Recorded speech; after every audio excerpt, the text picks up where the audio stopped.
Well. Who would have thought that we'd be here in this moment? Hello, I'm ladies and not here. gentlemen. Like I'm here, but I'm virtually not here because I didn't watch the show, nor do I care. But just disclaimer: I didn't watch this show. I not doing the review. I ain't saying shit. I may make a comment or two, whatever. This is Devon's thing he wanted to do, so I'm just here for the ride. So, welcome back to another AEW review, sort of. This isn't going to be like a super in-depth one, because we expended all our energy on that for the past, 6 months leading up to fucking May, so... I But, have I have no more energy to give to AEW. well, you might be wondering, why are we talking about this? Why are we talking about AEW All In? Well, simply put, I did not watch the show either, but I figured that we should probably talk about it with how fucking hyped this show has been, how overhyped this show has been, and how I it's mean, been... What? it's funny how I predicted it being like shit, you know. Well, this show was being advertised, and Tony Khan himself said this multiple times. He's actually been saying it all day ever since All In ended as well.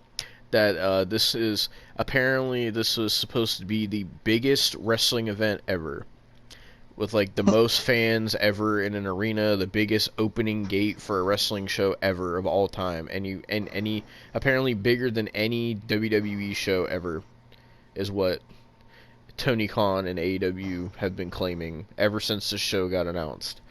And this took place from the Wembley Arena in London, and they claimed that this show had over 81,000 fans in the arena.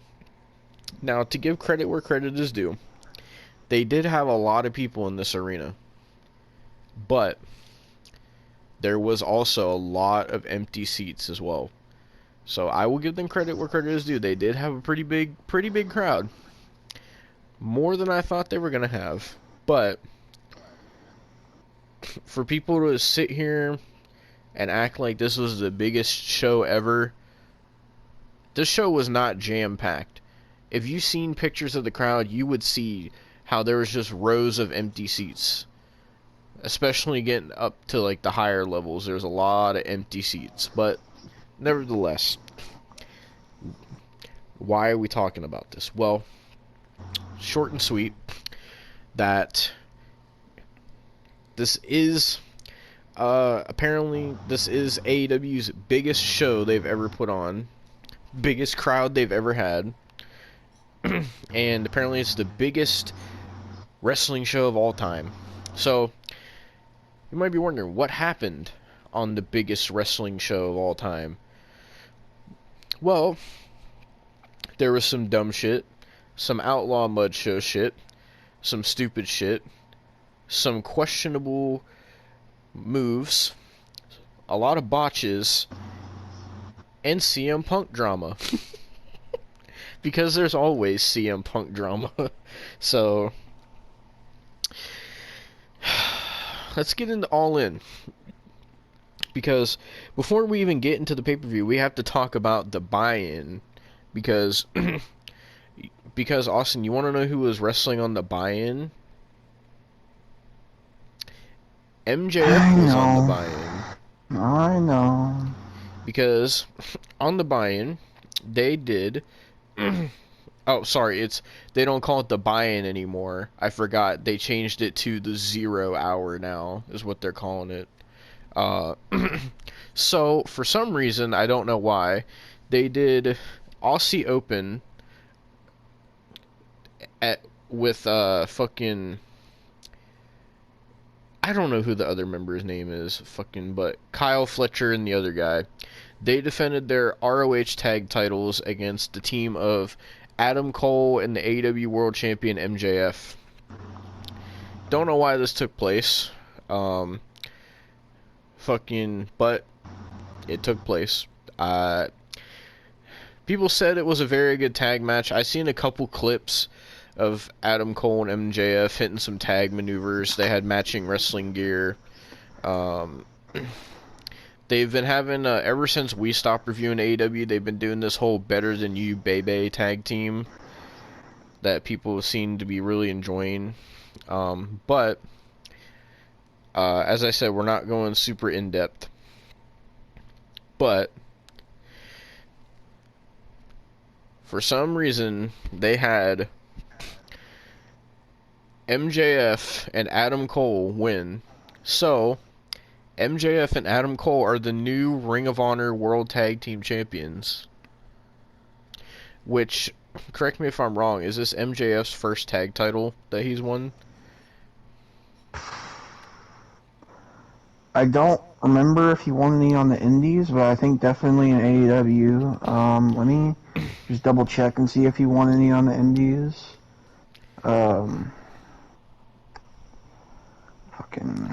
Let's see. MJF Wikipedia. You imagine you had like the fucking GTS Tag Team Championships or something. Oh, don't make me want to die, bro. Um.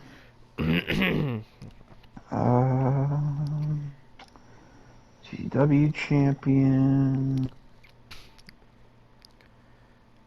He was a one-time MLW World Tag Champ with Richard Holiday, and well, now they just updated the Ring of Honor Championship. Okay, he was a trios champion with what the fuck? That's a weird-ass team. A trios champion with Ace Romero and Clayton Jackson. Oh, I know AC Romero. He was in Impact before. I don't know the other guy. He was a WrestlePro tag champ with Valerio Lamorte. That's his. That's where he got trained. So I'm not surprised. And that's it. No, all right. So yeah, I mean, the only one I could really count there is kind of the MLW one, but yeah. Well, now he's a Ring of Honor Tag Team Champion with Adam Cole. Because, why not? For what it seemed like, it was a decent tag match. At least compared to everything else that was on this show, it was probably one of the better matches from the clips I've seen of it. Because there's a lot of stinkers on this show. I'm not the only one saying this, because a lot of people were saying that this show was very lackluster and underwhelming when it came to the matches. But I believe that was the only match on the 0 hour. Also, in the crowd, for some reason, I don't know why, but they made it a point to show her. AEW even tweeted about it. Mercedes Moné was in the crowd. And, yep, Kyle's baby mama.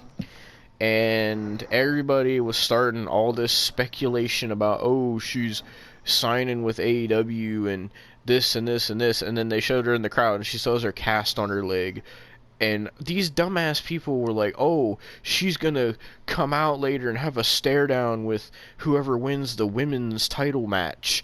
And I was like, bro, she still has a cast on. She's not gonna come out wearing a fucking cast, you dumbass. Like, man. What's crazy though, Austin, is I want to bring up this point to you to see what your thoughts about it are. Because I saw this earlier. This was interesting. I'd never seen this perspective before. So, obviously the AEW fans want her to come there, right? Mm-hmm. But something interesting happened that I seen, which I'd never seen before. Every post that I seen of the Sasha stands about her being there, they are fucking adamant, and I mean adamant, that they do not want her to go there. Like, I have never seen them be so against something that she was doing. Like, they were, I don't like, blame pissed them about her like even being there, because they're like they were saying stuff like, "Oh, the women's division is so trash. Don't degrade yourself by going there. Stay in They aren't Japan." wrong. Like They aren't wrong. I I was Like, shocked okay, to see them have that perspective. straight up, straight up, I'm not even gonna lie to you, like, Japan has a weird ass women's division. Like, they have this bitch who twerks and then it somehow makes people have seizures. Not joking. Oh, Um, Jesus Christ. who AEW are wanting to work with, by the way. They're wanting to Oh, work with that bitch. I But mean, they already nonetheless, work with DDT Pros, so it doesn't surprise me. nonetheless, I think that bitch's name is Maria May or some shit. A lot of people simp over her. She can't even twerk, man. She looks like fucking Miley Cyrus trying to twerk. I'm not even joking. Oh, But that's who like, that chick is. I've seen her on my timeline before, because people will be like, "Oh, she's so hot." yeah, yeah, she's so bad.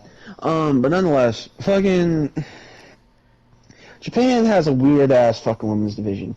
But if we're gonna compare that to what's going on in AEW right now, especially with what you've told me what happened on this show, Oh yeah, yeah, we'll get to that later. I wouldn't want to go to AEW and degrade yourself with being in this awful fucking women's division.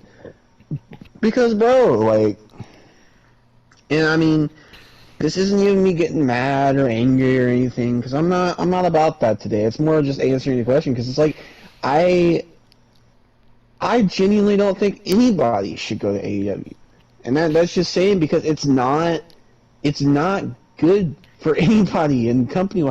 Even my mom, because she was talking to me about, she was asking me, she was like, today she was asking me, she was like, because I told her about Trinity going to Impact, and she's like, why would you take a pay cut from WWE to go to somewhere so like terrible like that? I was like, I don't fucking know. I mean, the only place you could possibly go to make somewhat good money is fucking AEW, and even then, they're not that great. Like, they're not gonna book you. Like, they're gonna Yeah. book you for like two months max, and then you're gonna go straight to fucking Rampage or fucking whatever, what have you.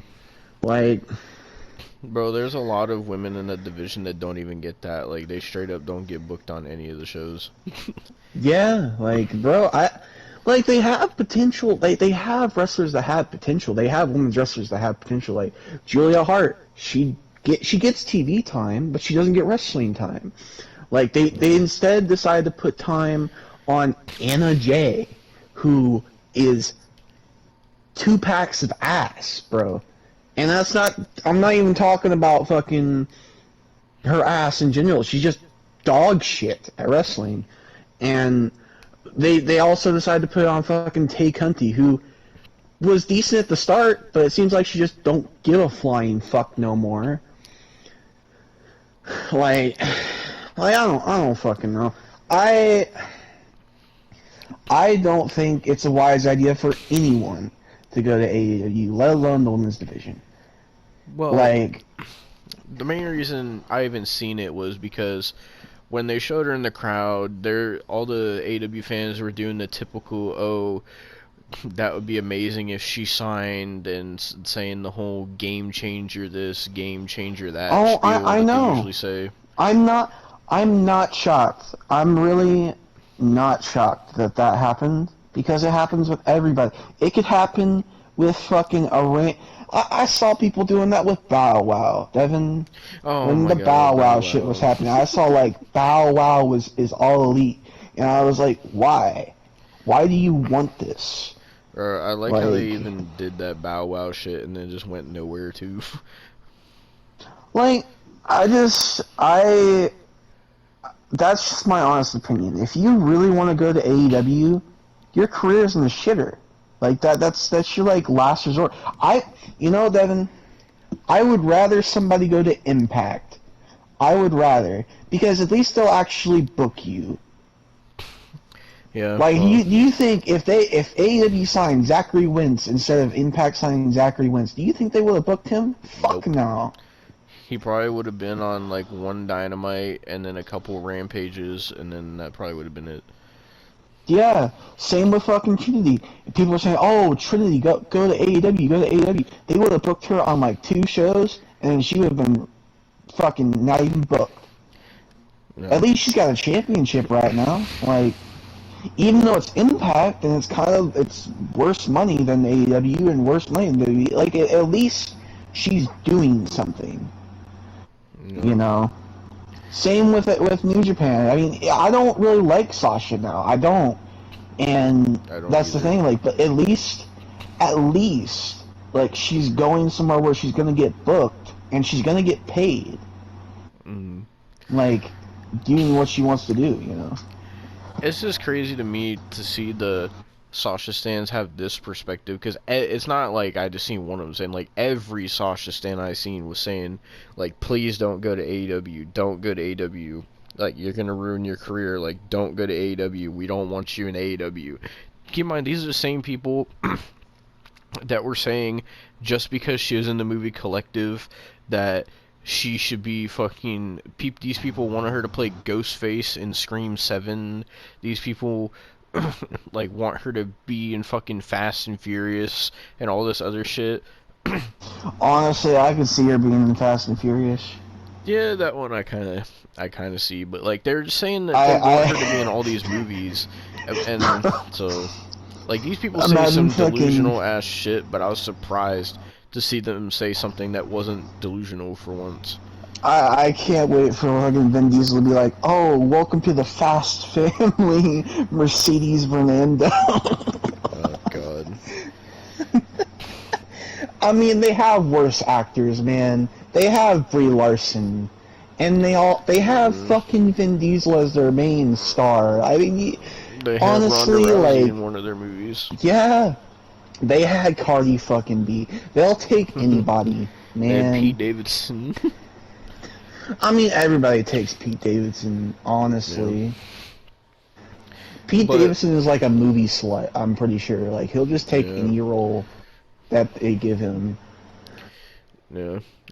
I'm not But saying he's a bad actor, because I like one of his movies, but still. mhm.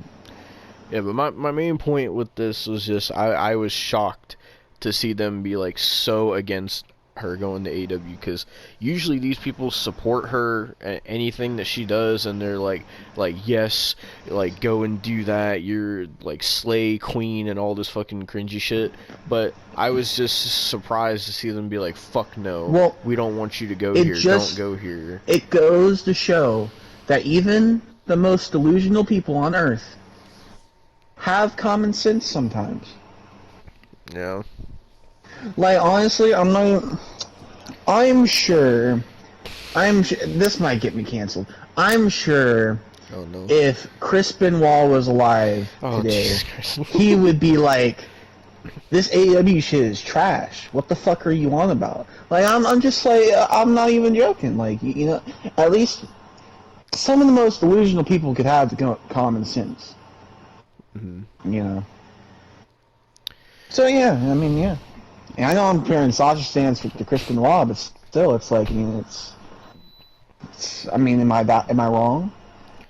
No. Exactly. So, on to whatever the next match was. I'm gonna talk about it So, or whatever.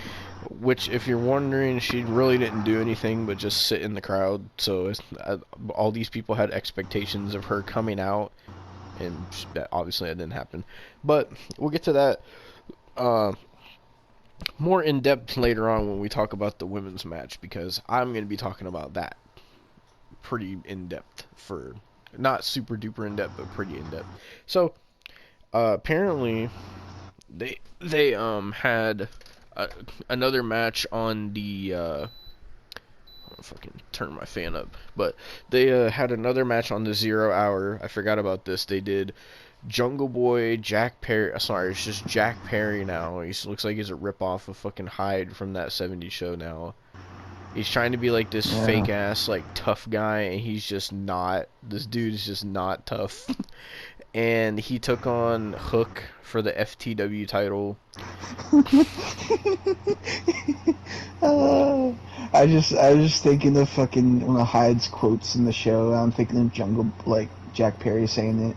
So I just think of fucking Jack Perry sitting down in a fucking chair and he's like, there's this car that runs on water. So, speaking of Jack Perry, he came out in a limo, like a real badass. So, fucking.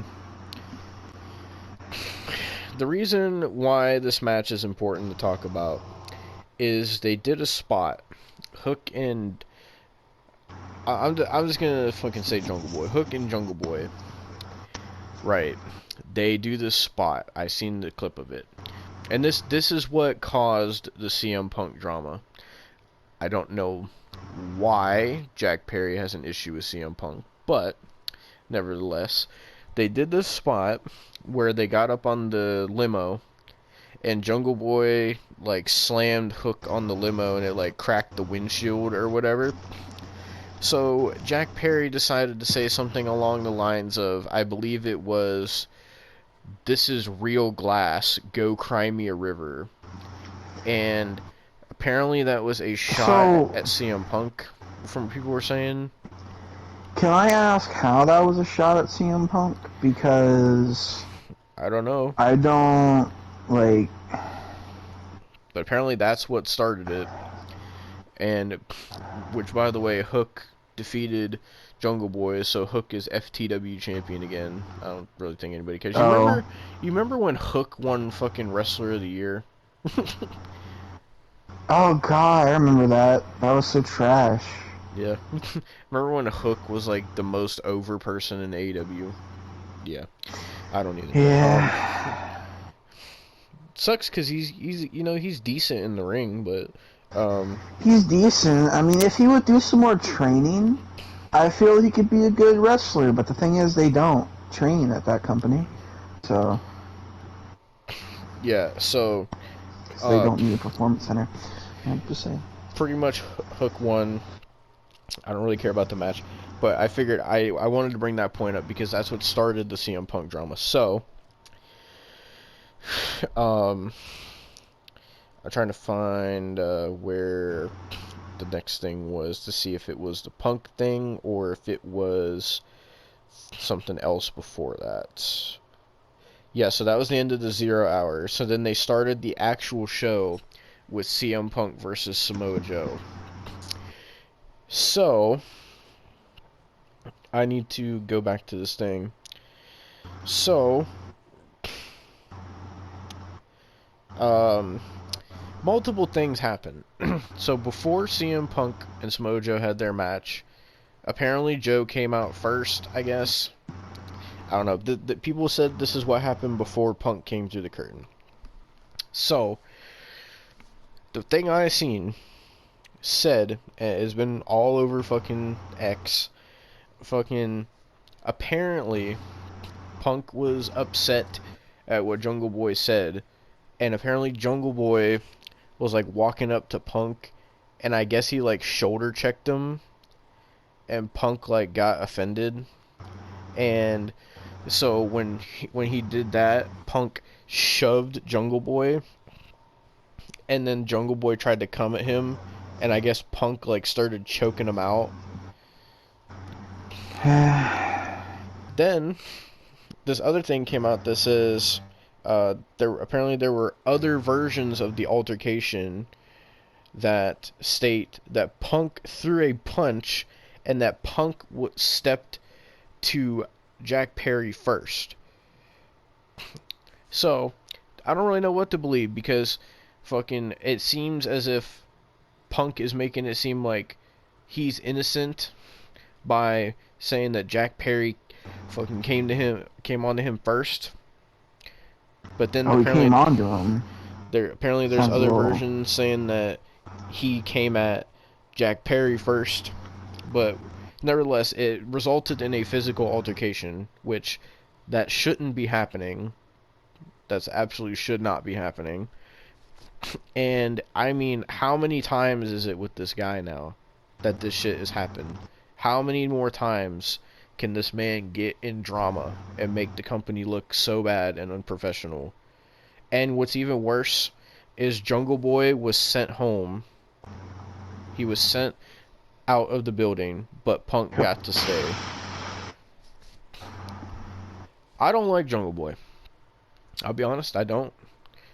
I He mean, neither he had do some I. Yeah, I call him Jungle Bitch fucking Jack he Perry for a he had reason. some potential at one point, but they dropped the ball.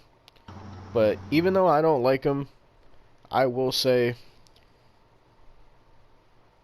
I honestly think Punk probably came at him first because with everything I've seen and you've seen that CM Punk has done, it seems to me what I think happened is that he heard what Jungle Boy said, got offended, and came at Jungle Boy and probably fucking said something to him that Jungle Boy didn't like, so Jungle Boy probably said something back, and then Punk probably shoved him and they got in a fucking physical altercation. That's what I think happened. But all these CM Punk dick riders were saying that it's not CM Punk's fault because CM Punk has to work with children and he shouldn't have to work with children. But then the other side of it is these people that hate CM Punk are calling him CM Pussy now and saying that CM Punk is a child. I don't know. I don't know. That's just what I think I mean, happened. I think they're all children. Can we just agree that they're all children? I mean, I yeah, you're not feel wrong. like, honestly, like, if we're gonna talk about people being children, like, that's the real fact. They're all fucking children. But what I don't get, right, is why do they continue to promote this guy and book this guy and act like CM Punk is this big megastar when if you see the ratings that Collision has been getting with him on it, they're getting almost Rampage numbers now. So he's not even drawing in the ratings anymore. And then, See, oh, go ahead. I've figured out. I know what question you're gonna ask. You're gonna ask like why they keep booking them or whatever. I have figured out why. And at this point, it should be like the answer to like every question when it comes to Tony Khan. Mm-hmm. He's a giant fucking fanboy. Like he doesn't care if there's all this drama. He does not give a shit. All he cares about is living his fucking fantasy booking dream. I shit you not. So when there's a chance for him to book something he thought of in his mom's basement, like he'll fucking book it. Like, I mean, I'm not gonna lie. I mean, if I had the chance to book Samoa Joe versus CM Punk as well, I would book it. But like, when there's all this shit going on, it's kind of shitty, you know. But I I mean, he doesn't really gather that because he's just like, oh, I got fucking CM Punk and Samoa Joe on my roster, and you know we're gonna have CM Punk take on this person and this person and that person. Like, what I don't understand though is with the amount of drama and stuff that's happened and the amount of people that he's pissed off that do not like him, like I like how many more times can this happen before something really bad happens? Because we already had that whole situation with the Elite where he legit walked out for almost a year over it. Then he came back, and as soon as he came back, there was more drama with him fucking sending people home that he didn't like, and then sitting here doing a shoot promo on Hangman Page just talking shit about him, and now this, getting in a physical altercation with Jungle Boy. Like, it makes him look so unprofessional, and it makes Tony I mean, Khan look unprofessional for not handling it. it's because they both are. Like, none of And them are professional. but it's also a thing where I've seen clips during the match and I've seen clips of Punk recently. It's to now where the fans are actually starting to turn on him because he's been getting the shit booed out of him recently. Like, everywhere he Yeah. goes, he's been getting the shit booed out. Even in this match with Samoa Joe, like, people were booing the shit out of him, and they were 100% behind Joe. Like, these people did not care to see CM Punk. And, like, my question is how many more times can this happen before somebody legitimately fucks CM Punk up to where he can't I wrestle or something? mean, Like, if he gets in a physical altercation with someone, if he, like, fucks with the wrong person, like fucking Samoa Joe or something, someone like that, and they just bro, he fucking, like, fucks with Joe, he's done. like, Like, he's dead. Like, he's dead if he fucks with Joe. He I'm just wouldn't be saying, caught dead fucking with Joe, dude. There's absolutely no way. it's crazy when you think about it because, like, Punk is just, all he is just a wrestler that's signed like everybody else. But for some reason, he has the ability to send people home if he wants to. He has, like, why would It's CM Punk because have that kind of power? Tony Khan sucks his dick. Like, I'm telling you, he's such a fanboy for CM Punk. And I'm not even gonna lie, I like CM Punk to an extent. Like, old CM Punk. Like, Same I'm not gonna here. say I don't, but, like, it's to a point where Tony. This is why I don't like Tony. This is one of the reasons I don't like Tony. It's because he's such a fucking fanboy, dude.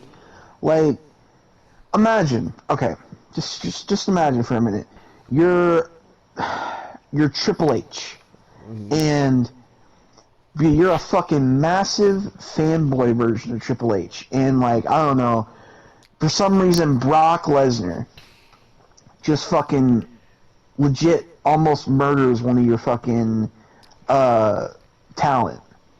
But you say, oh, I'm still gonna book Brock Lesnar because I like Brock Lesnar. That's what Tony Khan is. I mean, you Like, know,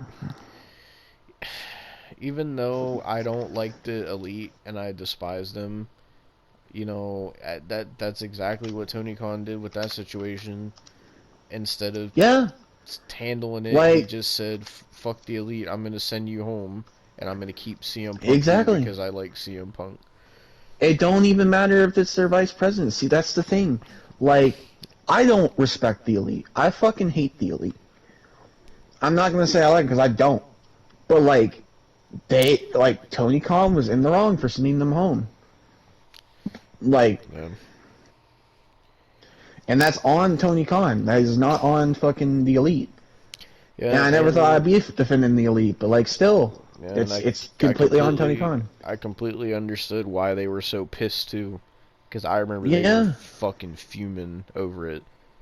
yeah, because that's technically like their company that they built. Like, like, You know, yeah, I mean, it's a thing where it's like.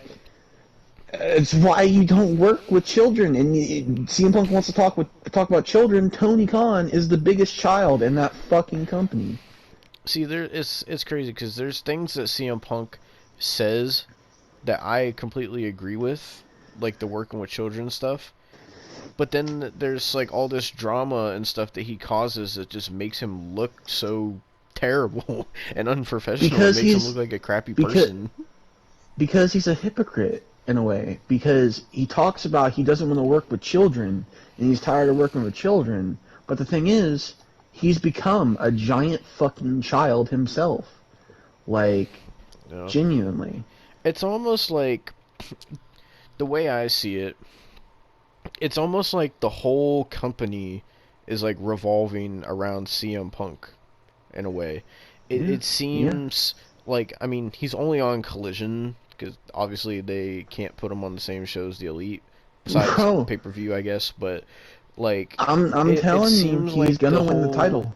the whole company is just revolving around him, like because they treat him like he's this megastar that he can like do no wrong, and he has all this power to like do whatever he wants. See, Like, it's crazy. this is one reason I hope MJF leaves fucking AEW after his contract runs up, because here's the thing. Mm-hmm. It would be the absolute, like, he's already gotten so many fuck yous with that company, but, like, legitimately, it'd be the biggest fuck you to end his reign with CM Punk winning that title. And I know that's what they're gonna do. Fucking, it comes to Full Gear. I know it's gonna be it's gonna be CM Punk versus MJF. Well, Yeah, I know exactly who's coming out on top. Because, like, well, I mean, we didn't talk about this obviously at Double or Nothing because it didn't happen yet. But since then until now, stuff has happened where CM Punk came back on Collision, obviously, and he is carrying the AEW World Title with him, and it has like he spray painted an X on it, and he's been calling it the real World Championship, and is saying that he never lost it, and he considers himself the AEW World Champion. And even this match against Samoa Joe was for the real World Championship. So I mean, at some point they got to do Punk and MJF. I would assume if they're gonna keep doing this real World Champion stuff. And if they keep doing this whole thing where MJF is going to leave in January, they have to the day that they have to do it. If they don't, they would have to do it on a pay-per-view. And honestly, the next pay-per-view they could do it on is fucking Full Gear. So it would have to be Full Gear.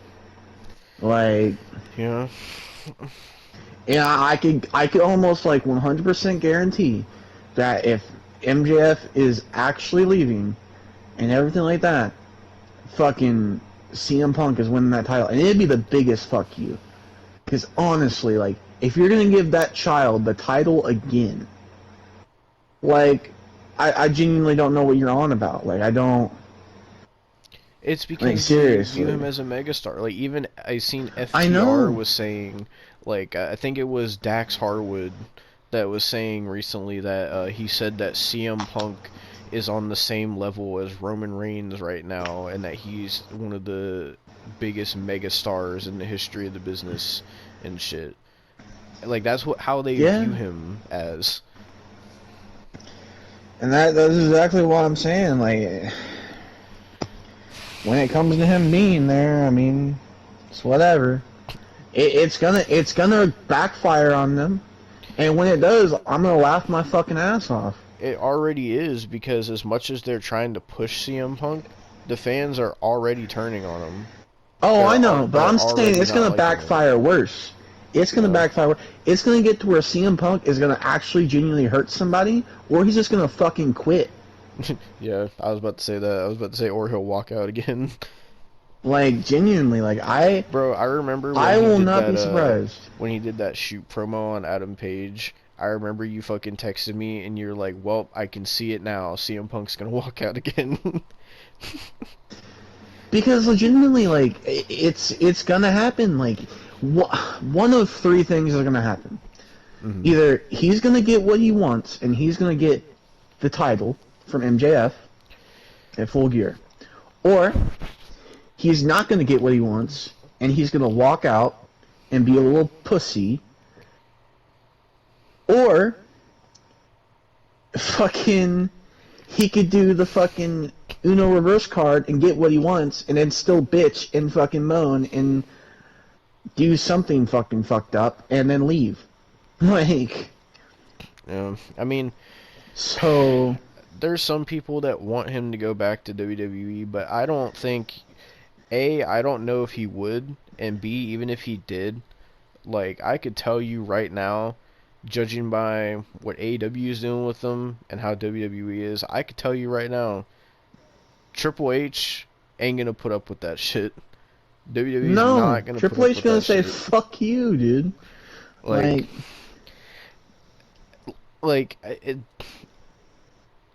Triple H is a cool guy. I'm pretty sure him and Punk, like, you know, made amends and whatever. But like, even then, like, if he tried to do this type of shit in WWE, that's not gonna fly there, bro. They will not put up with that shit. Bro, okay. I'm gonna straight up say it, like, I could see Punk being in the Hall of Fame, possibly, but I don't see him wrestling again in WWE. Like, there's no way. Triple H is not gonna fucking do that shit. He is not gonna fuck with that. And if he does, he'll be stupid for it. Like, genuinely. Yeah, I mean, look at another example. Fucking Ronda Rousey is someone who acted very childish in WWE, and because it seemed to me like they're done putting up with her shit of her demanding all this stuff. Because it seems like they finally said, fuck you, we're not giving you what you want anymore. I think that's why she fucking told them that she's leaving. Because they stopped putting up with Yeah. her shit. So if they do that to Ronda Rousey, who they themselves have said on multiple occasions that they view her as like a megastar, they definitely ain't gonna put up with CM Punk's bullshit that he's doing. No, they're not. Like, honestly, like, but honestly, we could probably be done with talking about CM Yeah. Punk because we said our piece. Fucking, I don't like genuinely. I don't think he's ever gonna fucking redeem himself at this point. Like, All I'm gonna if you say. people, Oh, go ahead.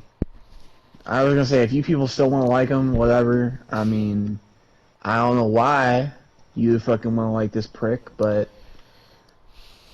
to me, I'm only gonna like the old Punk, and that's it. And this new Punk is a piece of shit. So that's my stance.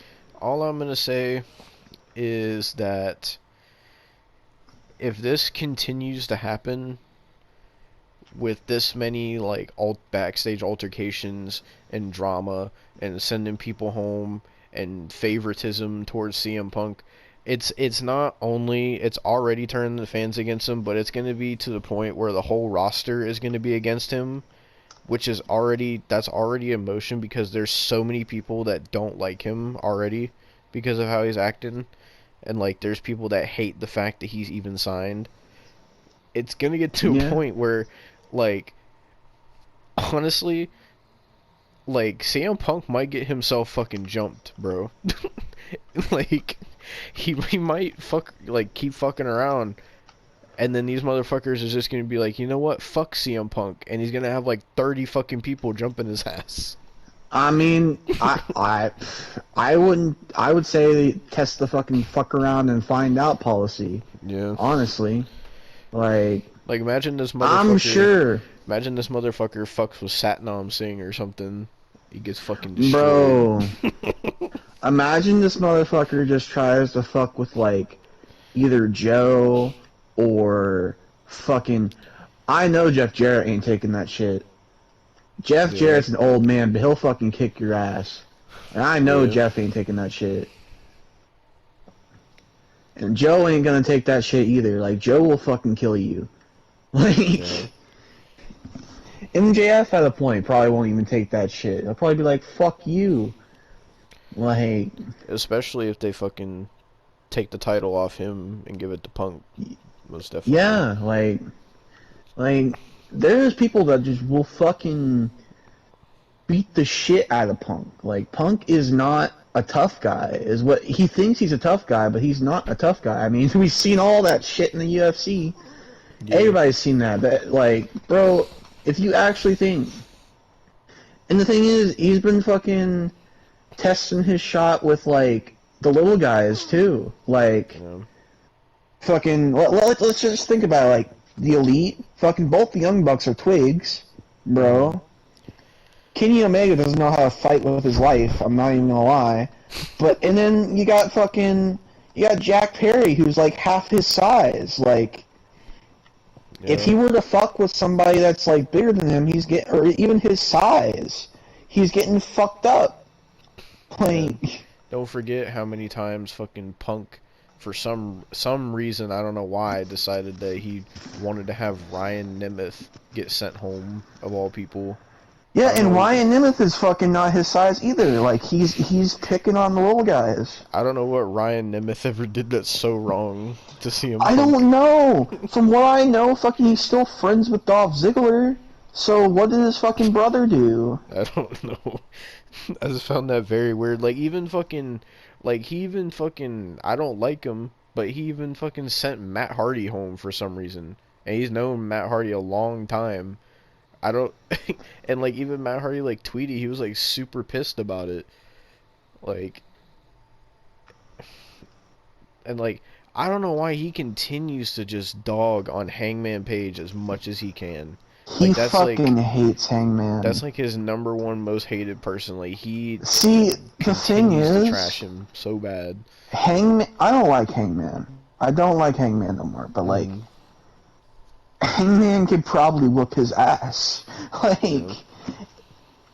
that's probably why he got him sent home. Honestly, that night, because he knew he was gonna fucking say some shit, and he didn't want his ass to get whooped. So Like, you know why he sends people home. I think I just figured it out. I think it's because either Punk doesn't like what someone says to him or doesn't. He seems like one of those people that would get offended like of like how somebody would say something to him or get offended of like how somebody looks at him or something. I feel like Punk Punk knows that he's got Tony Khan in his back pocket, so he knows that he could just be like, "Oh, Ryan Nemeth looked at me weird. Send him home." And he knows Tony Khan won't say no. So yeah, I feel like that's why people are getting sent home because he's just like, "Oh, I don't like how Matt Hardy said, 'Hey, Phil, send him home.'" And Tony Khan's just like, "Okay, whatever you want, Mister Punk." yeah, because fucking legit, fucking CM Punk has got his cock in Tony's mouth. Like, I'm not even joking. Like, I mean, he probably had Tony fucking Khan probably had to, in all honesty, he probably had to fucking suck CM Punk's dick pretty fucking hard to actually get him to come back to wrestling. So, I mean, yeah, I mean, on some GCJ shit, he fucking slobbed on his knob. Like, oh I'm my not god. even. But yeah, we could be done talking about CM Punk now if you want. To slop on your knob, like corn on the cob. Well, I mean, we do have to talk about him a little bit more because I do want to talk about a spot in the match because there is a spot where Punk really got booed because, uh, which by the way, Punk beat Joe in this match, just so you know. Um, Yeah, I so know. there was one spot where Punk had Joe down, and he like looked like he was gonna do the five knuckle shuffle. And then for some reason he started doing the Hulk Hogan taunt and he did the shittiest looking running leg drop I've ever seen. And people started booing the shit out of him for it. And I was like, why of all people would you pay homage to Hulk Hogan of anybody? Like, fucking. And there's even one spot where they did you know what the soda plunge is, right? Yeah, isn't like the fucking pedigree from the top. Yeah. So they did that, and like Punk didn't even want to bump, so he went down like super weird, and he just like dropped Joe straight down on his face. Jesus. Fucking. I'm trying to see fucking. Okay, they didn't show how he won, but yeah, Punk retained the real world title against Joe, but that's all we got to say about fucking Punk, because there ain't much else to say, honestly. It's just. Well, the only other thing I remember seeing is apparently he like fucking posted a picture by this girl with a sign that said "Protect Trans Kids," Mhm. and I was like, oh, I mean, I guess like I think you should probably be older to figure out that situation, but I mean, Yeah. I guess like I'm not gonna say no. No. Well, let's be done talking about Punk now. Let's get on to the next match. So the next match was uh it was a trios match, not for the trios titles, that was later on, but it was the team they're calling Bullet Club Gold, which is Jay White, Juice Robinson, and fucking oh, I guess it was just those two that are called Bullet Club Gold because they teamed with Kensuke Takeshita with Don Callis, because Takeshita, if you remember at the end of Double or Nothing, he turned on the Elite, so he's fucking heel now. Ooh. And so they took on the Golden Elite, which was Hangman Page, Kota Ibushi, and Kenny Omega. And I mean, if you've seen Kota Ibushi and Kenny Omega and the things they've done, then you know what to expect from this. If you've seen Hangman, you know what to expect. And if you fucking seen Takeshita, Don Callis, same shit. And when it comes to Jay White, remember when he was the hottest free agent? And everybody was hype about him? Yeah. Yep, that died. Not surprised it died. Yeah. So, fucking, it was just your typical AEW trios match shit, elite shit. I will say though, people were pissed at the ending because fucking it was like this high intensity match, and then all of a sudden Takeshita rolled up Kenny Omega and got a 3 count on him, so the Golden Elite lost, and people were pissed at the ending. And that's pretty much that match. Not much to really talk about there. Now, the hardcore AEW fans were saying that this show was nothing but bangers. That's fucking... I don't know what they were fucking thinking saying that. But yeah, so then we went from that elite to more of the elite, because we had, for the AEW tag team titles, FTR versus the Young Bucks 3. And if you were expecting anything else besides your typical Young Bucks match, then you're mistaken, because that's what this was. Super kicks and flips and dives and your typical trash-ass Outlaw Mud Show Young Bucks match. By the way, the Young Bucks were actually very sloppy in this match, and they were botching. And actually, something I was surprised by, the crowd did not care for the Young Bucks. Like, the Young Bucks got, like, no reaction, and they were really only cheering for FTR. So, by the way, this crowd... when the crowd was hot, they were hot, because, you know, obviously London has great crowds, as we've seen for fucking Money in the Bank. But, are you there, Austin? Yeah, I'm here. Okay, so... I'm fucking neckbearding right now, so... On what? Fortnite. Shit. Jesus Christ. So, I will say, though, the AEW fans tried to fucking... Not only the AEW fans, I do want to say this. Also, Excalibur, which we're going to talk about him right now. So, Excalibur also was making up an excuse, too. Because after this match, which, by the way, FTR won, and they retained the titles, but apparently the Young Bucks and FTR, they said, is far from over. So we're going to be getting more of these fucking matches, which no one cares about anymore. Even the AEW fans are saying they're tired of this feud. But anyway, so what I wanted to talk about was, after this match, the crowd kind of died. And AEW fans were, like, complaining that the crowd was dead and shit. So, Excalibur decided to make an excuse, which I'll get into in a minute, because I want to see which match was next. Was it fucking the match I'm thinking it was? God, they put so many fucking clips. Bro, it's so many clips of just the Young Bucks doing super kicks and super kicks and super kicks and super kicks. Goddamn, where is the fucking... Yeah, okay, so the next match after this, Austin. Are you there? Yeah. Okay, so the next match after this was the match that Chris Jericho created, because they decided to bring back the Stadium Stampede. And it was the Blackpool Combat Club versus the Best Friends. Who's the And Blackpool Combat Club? I'm trying to see who was on. Okay, so Only club I know of is the Blackpool Cuckold Club.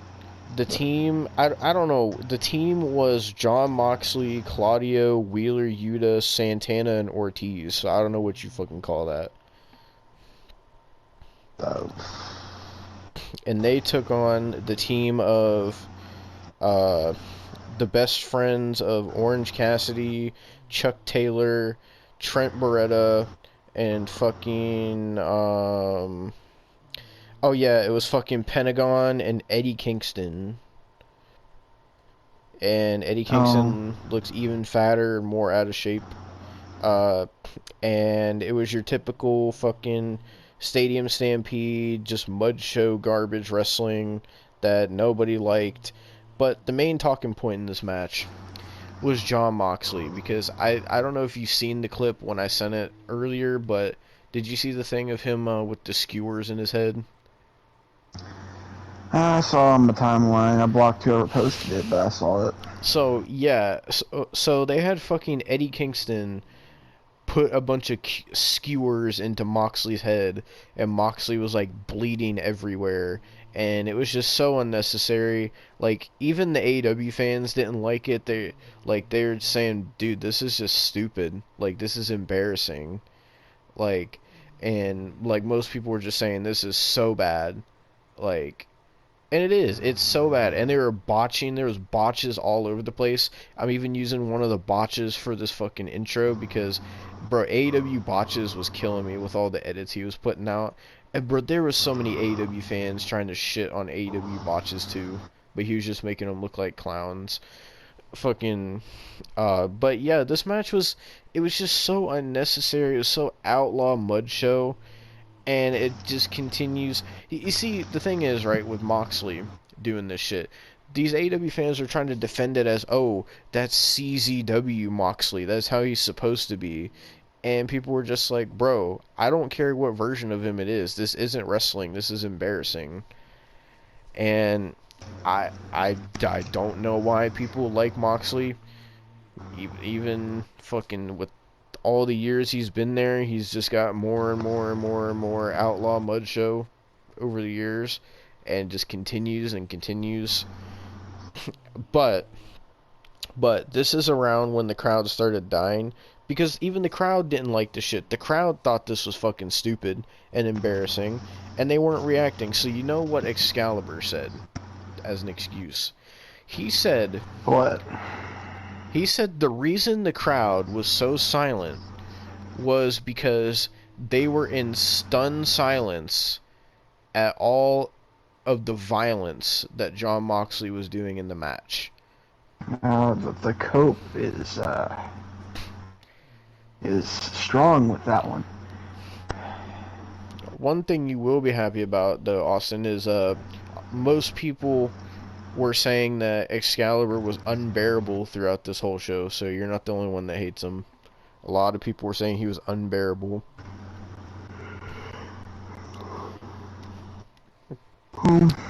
Honestly, I will say this show had a lot more of the AEW fans against it than usual that I noticed. Like a lot of AEW fans were actually saying like this stadium stampede sucks. Like this is actually stupid, or uh like shitting on Punk or like stuff like that. Like I was surprised to actually see some AEW fans being like, "Hey, this is actually stupid for once."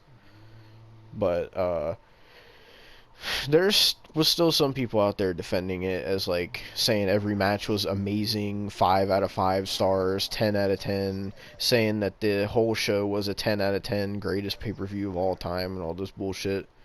But um yeah, so that's when the crowd died. Also something stupid. This I watched the clip. This was so fucking dumb, Austin. So first of all, a white van drives out for no reason, right? This white Don't van tell drives out, me. and Is it fucking Trent's mom? yes, it was Trent's mom. I've seen it And happen the like multiple the times. It's like van, a running joke. But the difference is she opened up the van, and the van was full of outlaw mud show weapons. But not only that, during the match, Pentagon and them are fighting on the stage, right? They made it look like Pentagon was injured. Then the lights go out, and this weird ass music starts playing, right? What? And then the lights, this is mid-match while everybody's still fighting. The lights come back on, and Pentagon changed his attire from black to red, and Excalibur started marking out, and he was like, "Oh my god, it's Penta Oscuro! Penta Oscuro is back!" And everybody just looks so confused, and it looks so bad. Wait, and this is why. This is why I can't give any energy into this company no more. I can't. Like, cause... Oh, also, I'm trying to look at the clip here. So, after he came back as Penta Oscuro, he fucking climbed a ladder and did a fucking... He did a... I'm trying to see the clip here, because they keep fucking doing all these camera cuts. He did a fucking sunset flip on, I can't tell who that is, off the top of a ladder through 2 tables on, like, the solid concrete on the stage right after that. So, yeah. And it was also botched, too. Yeah, people said... someone said WWE clears this shit. Someone said Penta changing forms mid-match. What the fuck, is he on Dragon Ball or something? This is fucking stupid. This is what somebody said. Like, I just... Like, legit, he changed his gear from black to red, and Excalibur was like, oh my god, it's Penta Oscuro. Like, he was the only one. He was the only one. The crowd didn't react either. Fucking Excalibur was, like, the only one, like, getting excited, bro. Like, I don't understand. This was so bad. I'm trying to see who won, because I don't know, I'm trying to see who won, because I didn't see who won this match. Oh yeah, fucking also Orange Cassidy did the orange punch, but he put glass on his fist. So, there's that. And the best friends won. So they defeated the Blackpool Cuckold Club. And there's blood everywhere, in case you're wondering. So, but yeah. So, that was the trash-ass Stadium Stampede. But now we're going to get into the match that I'm going to go in depth about, because it's time to talk about the women's fatal 4-way for the AEW Women's Championship, Austin. Before I say who won this match, the match was Psoriasis versus Toni Storm versus Bitch Baker versus Hikaru Shida. And even the way this match was booked was stupid, because Toni Storm just automatically got put in the match, but Hikaru Shida, who was the champion going in, had to compete in a match to be in this match. And then Psoriasis defeated Sky Blue to be in this match. And then Britt Baker just got put in this match because she's Britt Baker. Yeah. So, the build-up to this was fucking stupid. And the fans were very vocal about saying how stupid this was. The fans did not like this match at all. This match was trash. This is the only women's match on the show. And the match only lasted 8 minutes. Wait. This is the only women's match on the show? Yep. I thought they had more. Nope. They were supposed to have Chris Statlander versus Ruby Soho for the TBS title, but it just didn't happen. It got cut? I guess so. So this was the only women's match. The only one. Are you fucking serious? Oh. Remember, these are the same Oh, that's people. jokes. These are the same people that complained about Becky and Trish getting cut, but this was fine. Nah, there absolutely no. I can't be bothered. This is why I don't put energy into this company no more. Not only was it the only women's match, it only lasted 8 minutes.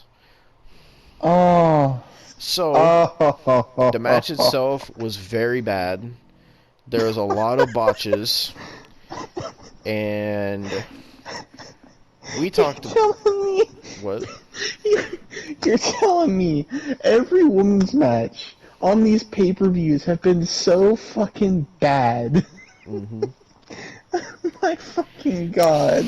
Psoriasis was botching, Bitch Baker was botching, Tony Storm was botching. Hikaru I Shida was the can't. only one that seemed like she knew what she was trying to do.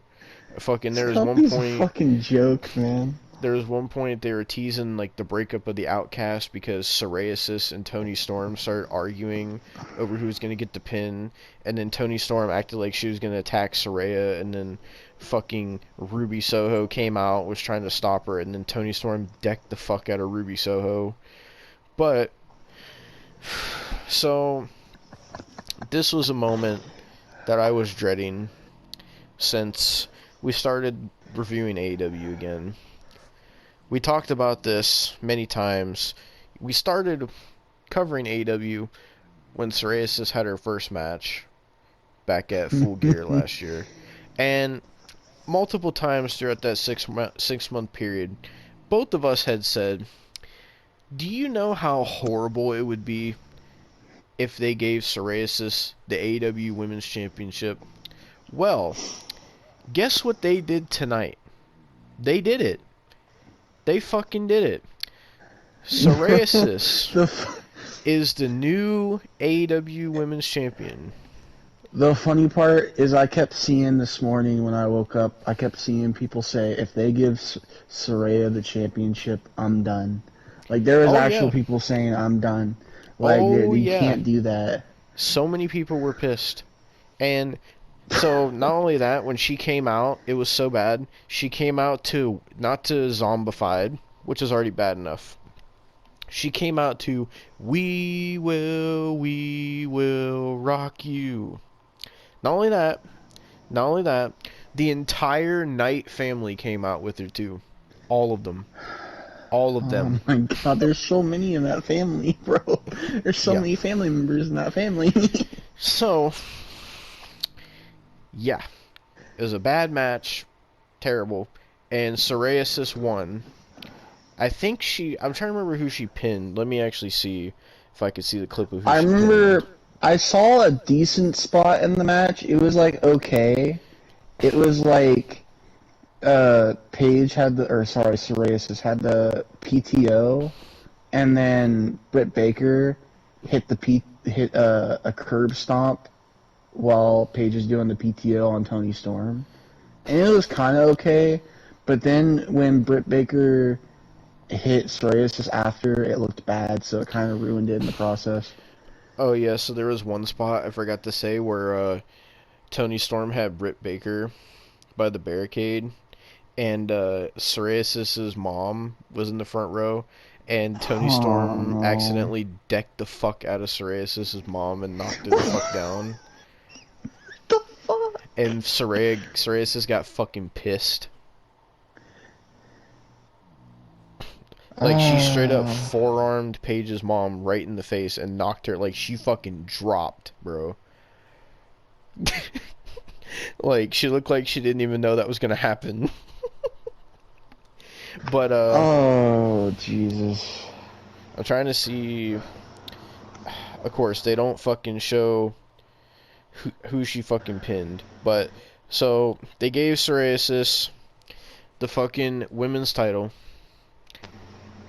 And this is her first championship she's won in what they said was 9 years, I think.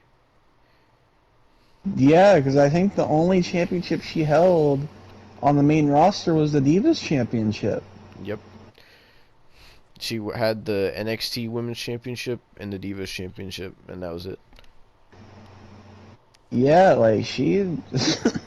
Bro. Like, honestly, like, So, I, this was a moment that we both dreaded, and we knew it was going to come at some point. And the reason they even did this was because it was the hometown. They wanted the hometown pop for her winning because she's from the UK or whatever. But so, what I want to talk about now is the backlash. Because, oh my god, I've never seen so many AEW fans pissed. I've never seen so many AEW fans didn't angry at didn't someone winning a Hikaru match. Shida just win that title too? Yeah, she just won it. She was the transitional champion, which actually, after this match, she put out a tweet saying that now that she's lost this match, she's thinking about going into retirement because she's Fuck. mad that she had to drop the title. Oh This my women's division god. is a complete disaster, bro. It is a disaster. Even the AEW fans were saying this women's division is dead. It's so dead. Like after that, and after Mercedes Moné didn't come out, the AEW fans started saying, Mercedes Moné, don't come here. It's actually dead. Like, don't come here. Like, this is actually so bad. It's actually so bad. And then people were saying, like, Saraya didn't deserve it, that she's terrible, why did they do this? Like, I'd never seen the AEW fans be like, what? Like genuinely, like, these people support some of the most outlaw mud show shit and say it's good. But I never, I never have seen the AEW fans sit here and go, Tony Khan, what the fuck? Like, actually, I've never seen this before, bro. Like, they hate this so bad. Like, Saraya is so terrible, bro. And this is what I have feared ever since she came to AEW. I knew at some point this is going to happen, and they finally did it tonight. This is going to Yeah, be the worst title reign of all time. I was also talking to my mom about this because I was in the car when I saw it happen, and she Mm-hmm. was like, "I thought Paige was retired," and I was like, "Oh yeah, she was," and then she came back. But if she fucking like gets one shot hit on her neck, she's fucking done. She's like, Oh, "Well, that's just like Edge, though," and I was like, "No, it is not like Edge." I what's was like, "There funny? is no, you cannot compare Edge to this." What's funny about that, right? Is there's this quote from Psoriasis that came out recently where she said that she wants to do hardcore matches and ladder matches, is what she said. And she said that she wants to main event AEW shows as well, is what she said. And she said something to the effect of she hopes that the AEW women can continue main eventing. And I ask, Huh. when do these women main event? Last main event I remember at least was I think they had the main event of Hikaru Shida versus Jamie Hayter at like Holiday Bash, and that was like legit. Let's see, it's August now, so that was like 8 months ago. Yeah. The only things I seen from the fallout of this match was Hikaru Shida was mad that she had to drop the title, so she said she's thinking about retiring. Psoriasis is acting like she's the greatest of all time. The AEW fans fucking hate it. People were shitting on Britt Baker because this quote from Britt Baker came up that she said, and I quote, that she believes that the AEW women are on the same level as the men. Keep in mind, this is the only women's match and only got 8 minutes, and it was nothing but botches. And the only other thing I seen was people photoshopping Paige's sex tape with the AEW women's title in it. So that was pretty much the fallout of this I match. mean that Photoshop has existed because I mean, fuck, I've I seen that seen Photoshop for a updated while. ones with the new AEW women's title design. Oh, okay, so they Yeah, updated it.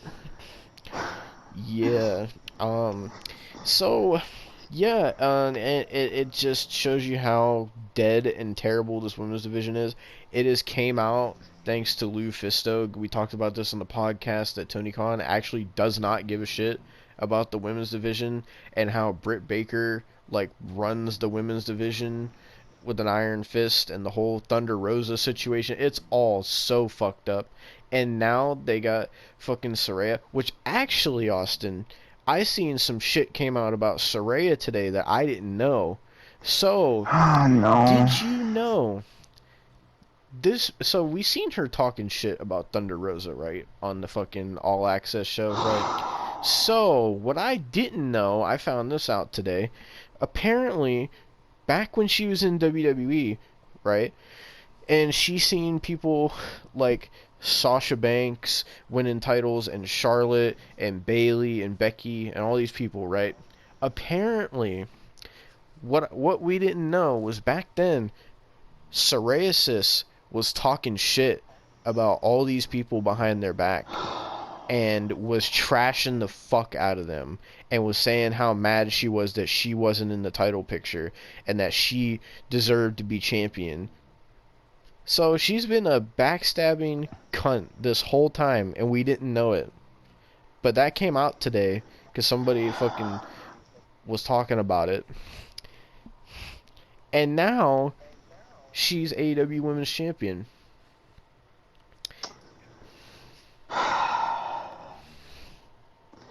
You know, I don't feel sorry for Tony Khan.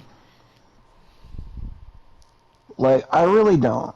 Like, he's done this to himself. CM Punk and psoriasis, like, he kind of just fucked yourself, honestly. He's kind of just fucked himself. He really seems like the kind of guy that just absolutely lets his talent just walk all over him. Like, he seems like he has no authority over these people. Jim Cornette said it best that AEW is one of those places where the inmates run the asylum, and I think that's true. Yeah. Like, judging by everything that happens and the blatant favoritism and better treatment that certain people get, that absolutely 100% is true. There's no way that Britt Baker would be able to do and say the things that she does and get away with what she does if she didn't have power over Tony Khan, if she didn't walk all over him. Same with Psoriasis, same with CM Punk, same with the Elite. It's like this man just gets walked all over and he does nothing about it. I I think he's scared to do anything about it because he's afraid if he does, these people are gonna fucking leave. And the people who don't say anything or whatever, they get treated like shit, like dog shit. Like, MJF for a while, he didn't say anything about anything, and he got treated like dog shit. And when he finally said something, he got treated like a king. Like, fucking Thunder Rosa didn't say anything about it and got treated like dog shit. And she still really hasn't said much about it, but she still gets treated. She gets like trashed more than anybody else does, and for no reason. Like, I don't see like. I'm trying to think of other examples. It's sad. And the fact that people want Mercedes Moné to come in this now, I don't like Mercedes Moné, but I wouldn't want her to come to this environment where it's people talk shit about people behind their back, and Britt Baker and her crew run everything, and if they don't like you, they're gonna make sure that you're out of there to the point where they've pretty much bullied Thunder Rosa so bad that she almost committed suicide, and fucking also have to be in the same company with Sammy Guevara, who's the one that said he wanted to rape her. So I don't know why these people want her to come there. I even with the amount of money, like, you would think on some level, wouldn't she have to see how badly this division gets booked and how badly these women get treated? Like, what, couldn't you see that?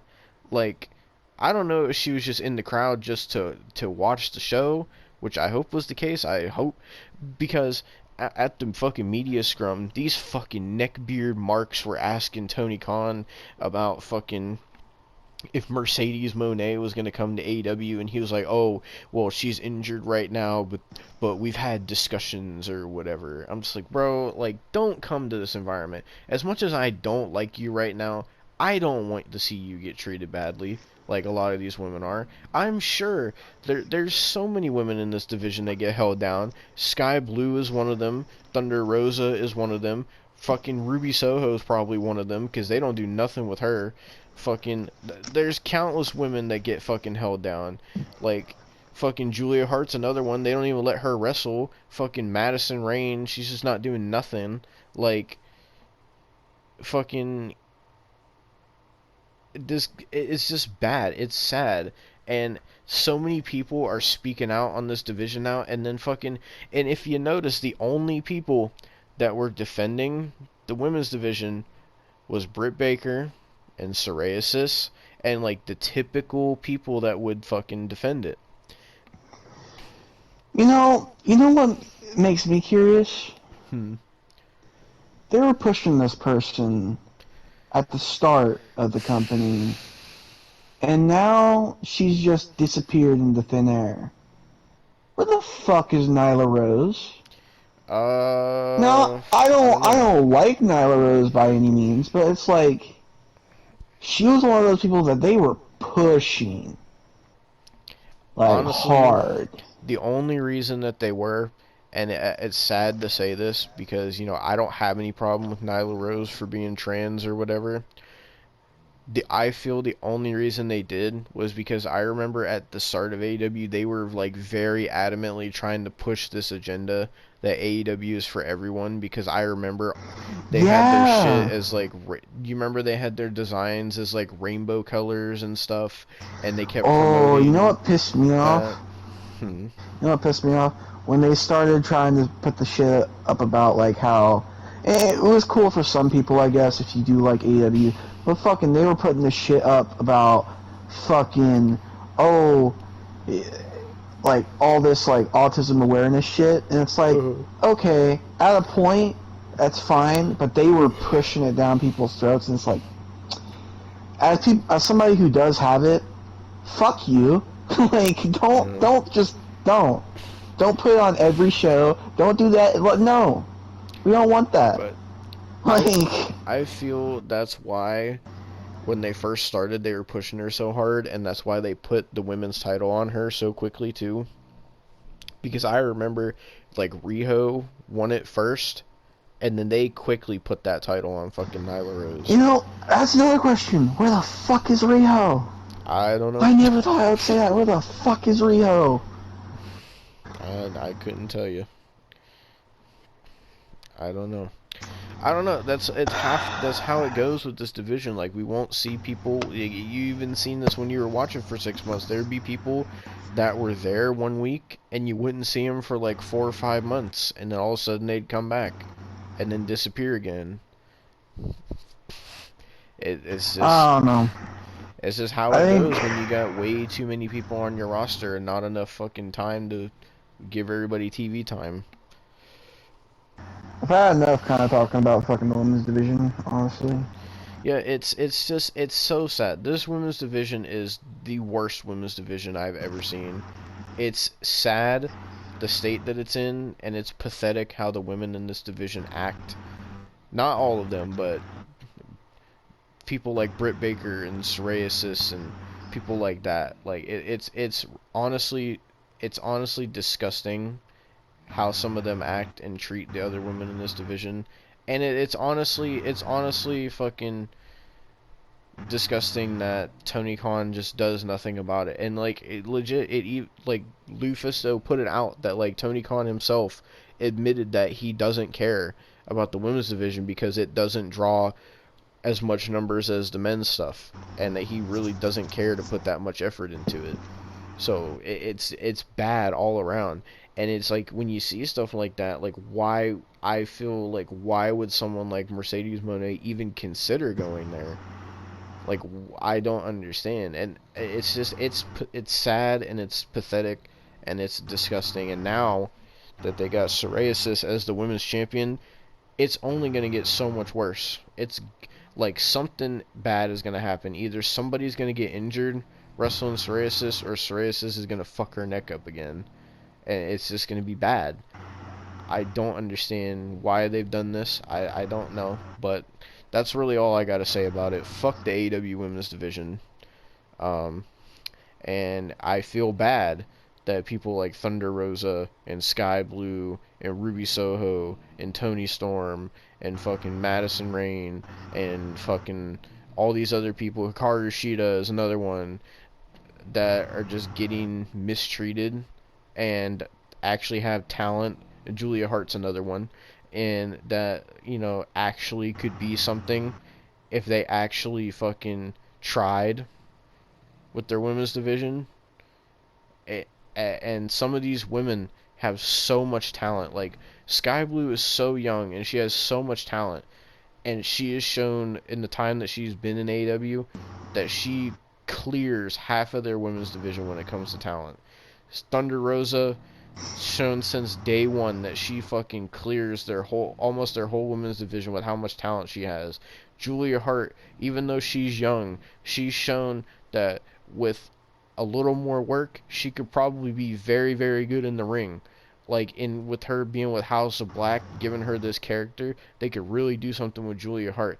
They have women there that have potential, but they just don't do nothing, and they pick their favorites over everyone else, and it causes nothing but drama and all this fucking shit, and it's such a toxic environment.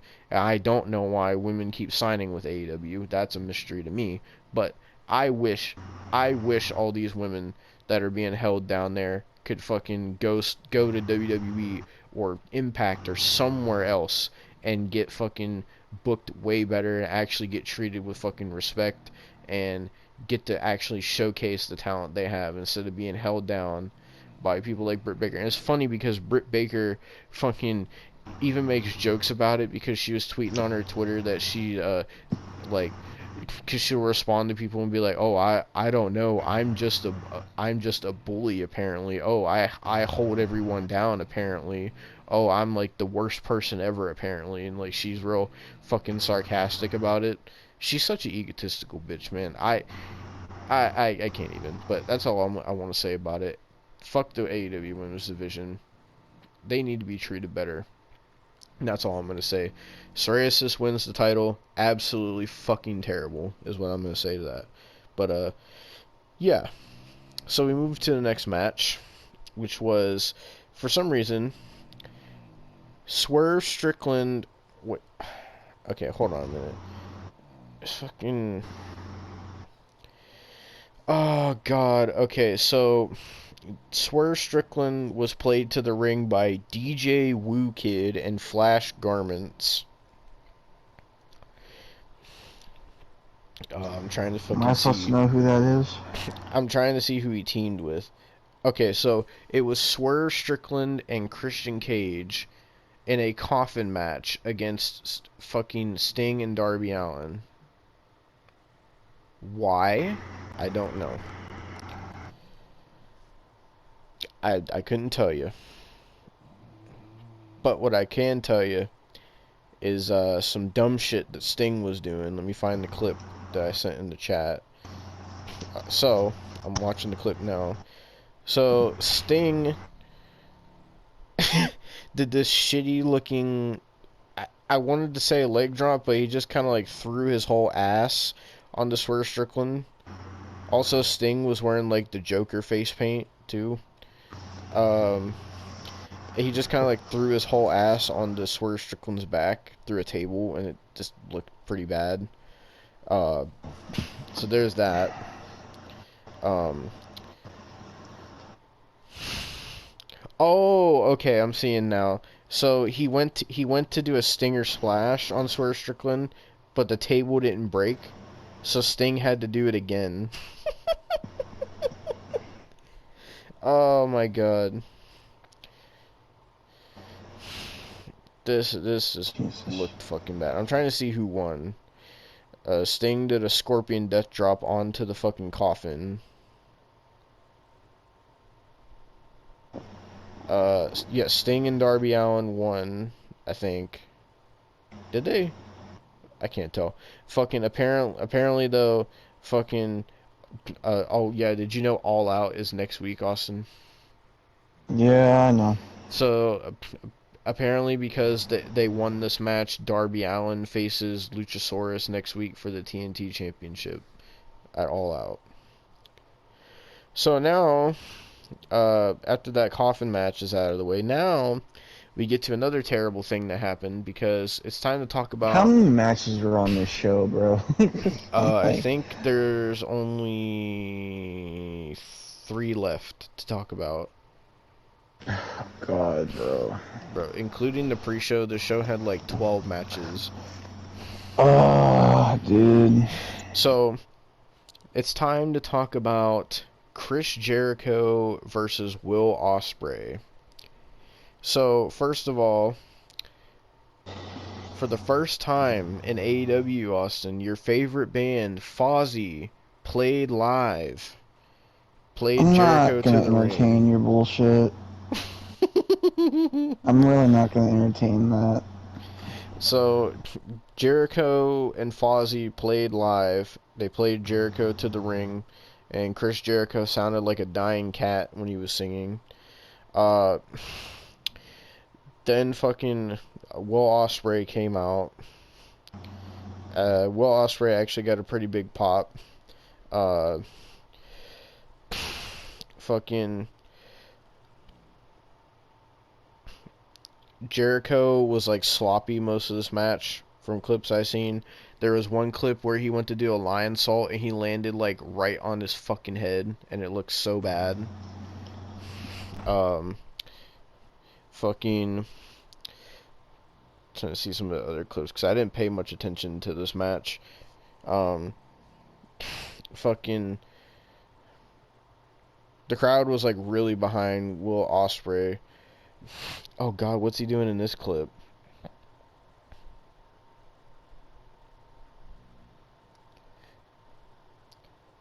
Oh God, Jericho did like a Hurricane Rana from the top rope and almost landed straight on his neck.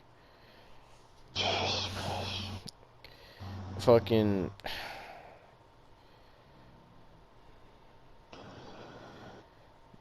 Oh my God, Jericho went to counter the Os Cutter into a code breaker and it looked terrible. Oh, so many botches. Oh God, fucking Jesus Christ. Okay, so the way the match ended was Jericho went for the Judas effect, I think, and it got countered, and Will Ospreay hit the Os Cutter and pinned Jericho 1, 2, 3. Will Ospreay defeats Chris Jericho. And then after the match, Sammy Guevara got in the ring, and Chris Jericho pushed him away and said, "Get the hell away from me," and walked away from Sammy Guevara, leaving him there confused. So I don't know what the fuck that means. They've been doing stuff lately where they fucking had Anna Jay and Tay Conti pretty much walk out of the JAS. Fucking everybody else has been saying like, "Oh Chris, we do all this stuff for you, but you don't do anything for us." So fucking I don't know what the fuck's going on with the JAS, but so I don't really care, so. but yes, yeah, so that was the Jericho match. So now we have something that's actually somewhat wholesome. Um, so this is the first wrestling review that we're posting since Bray Wyatt unfortunately passed away earlier this Another week. reason I didn't watch this show, because my mental state's already kind of broken right now, so. So the next match was for the Trios Championship. It was the House of Black versus the Acclaimed and Daddy Ass. And so when the House of Black came out, they had the Fireflies, and Malachi Black came out with a Bray Wyatt lantern as a tribute to the late Bray Wyatt. So I thought that was Yeah, really, really nice of him. that was really nice. Tony Khan didn't think so, because they're like, oh, the Acclaimed win. What you told me. Yeah, so the Acclaimed and Daddy Ass beat the House of Black and are the new Trios champions. Trash. Oh, I did not see this clip. Fucking. Oh my fucking god. I did not see that clip. Oh my god. Fucking. So Daddy Ass and fucking Max Caster grabbed Julia Hart and fucking Anthony Bowens did the fucking Dudley Boys was up from the top rope to Julia Hart. I didn't see that earlier. Oh God. You see, he's living every man's dream, but the thing is, he's gay. So he's really not. Yeah. At least not his dream. Yeah. So the Acclaimed and Daddy Ass are now the Trios champions. And finally, there's only one more match to talk about, Austin. The main event of All In for the AEW World Championship. MJF defended against Adam Cole. Oh my gosh. Fucking. Honestly, didn't care for this match. Didn't really see much about it. People did not really like the ending.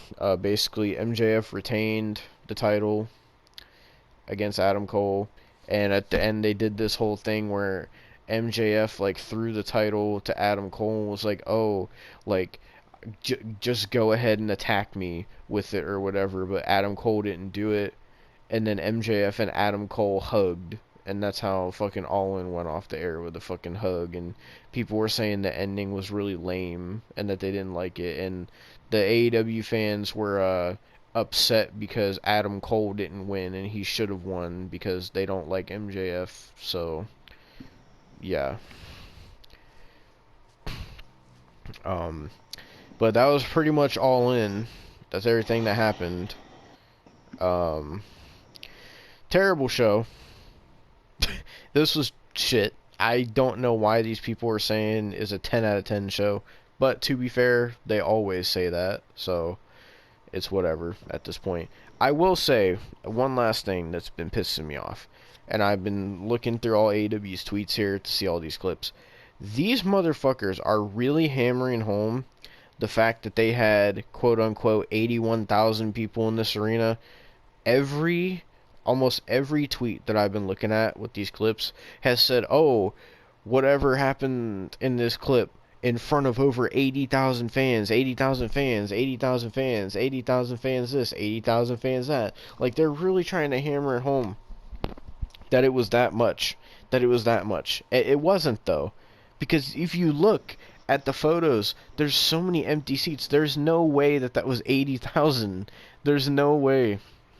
But something that's also been pissing me off, Austin, is I seen these wrestling news sites earlier, like NoDQ.com and Meltzer and Fightful, Sean Ross Sapp, and all these people. Sean Ross Sapp was dick riding the show and said it was like the greatest wrestling show he's ever seen.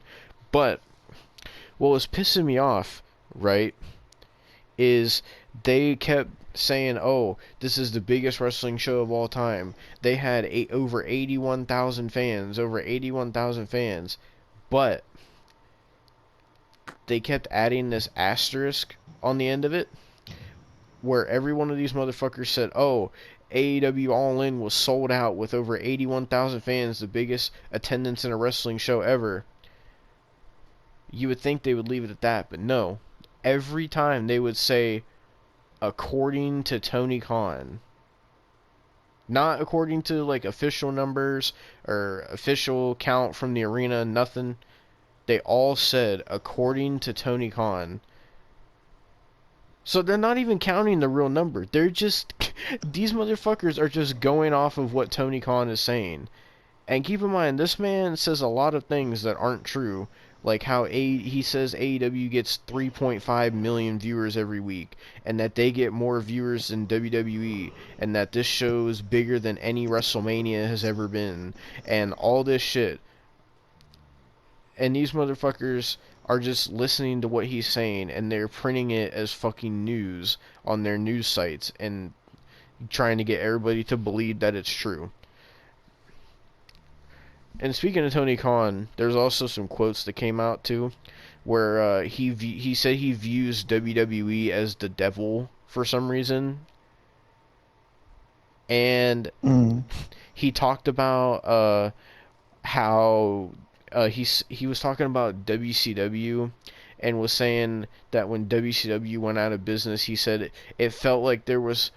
I'd like to know how Tony Khan even knows this, because he was not a wrestling fan before he started AEW, But Tony Khan said when WCW ended, he said he felt there was something missing from the wrestling world, and there was no true competition to WWE for so long.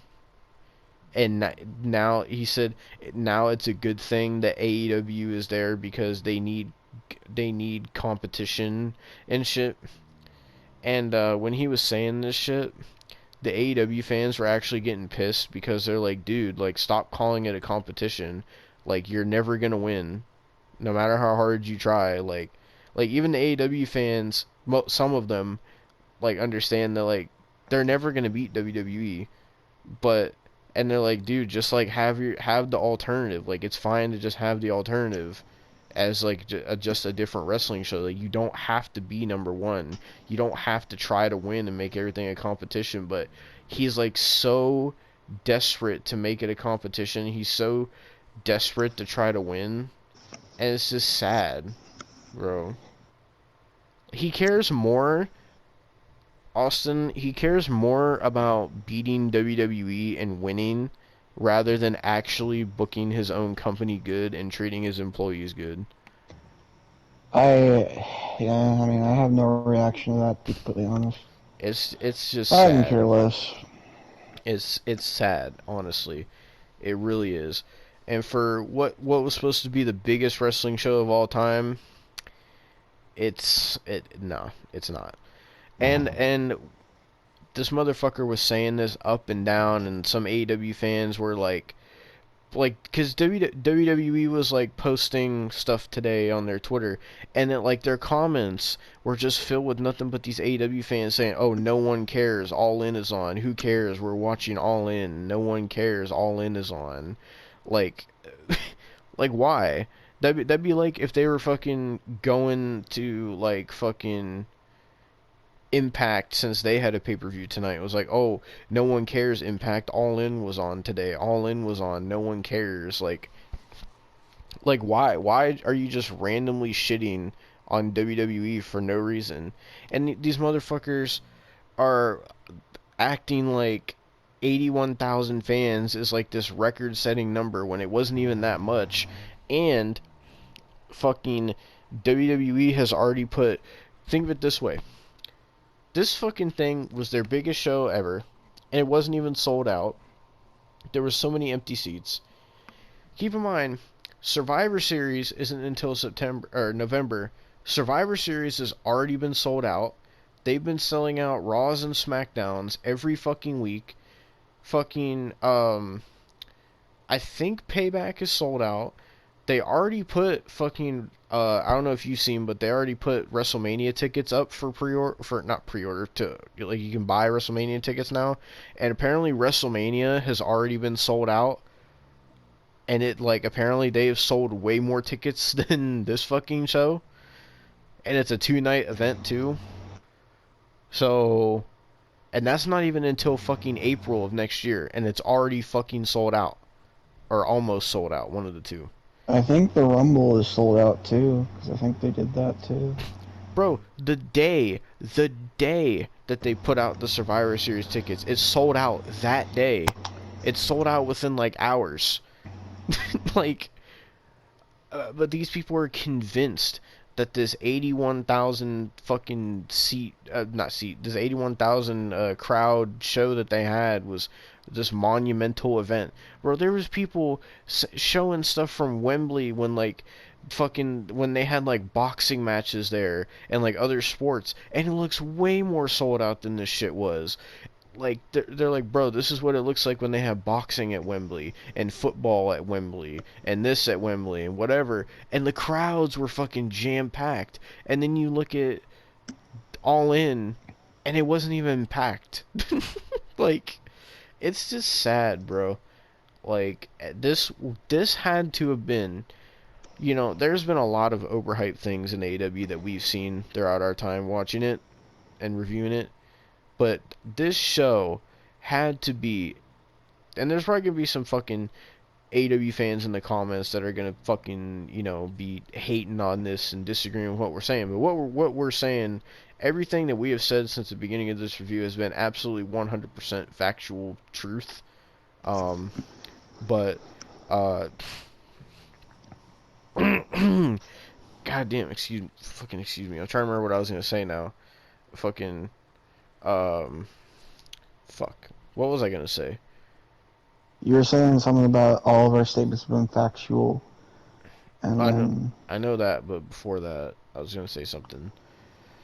we've seen a lot of ridiculous Oh, things in okay. AEW. Yeah, so I was gonna say this has to be out of every AEW show we've ever watched, ever talked about, ever reviewed, ever anything. This absolutely had to have been out of any wrestling show or promotion I've ever seen in my entirety of watching wrestling. This had to be That the includes most GPS. yes, this has to be the most overhyped show I've ever seen in my life.